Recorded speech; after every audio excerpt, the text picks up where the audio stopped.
ಬದುಕಿನಲ್ಲಿ ಸುಖವು ಮನೆ ಮಾಡುವುದು.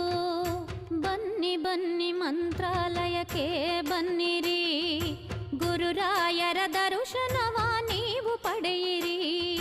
ಗುರುರಾಯರ ಚರಣಗಳಿಗೆ ಎಲ್ಲ ನಮಿಸಿರಿ, ಗುರುರಾಯರ ಚರಣಗಳಿಗೆ ಎಲ್ಲ ನಮಿಸಿರಿ. ಮಂತ್ರಾಕ್ಷತೆಯನ್ನು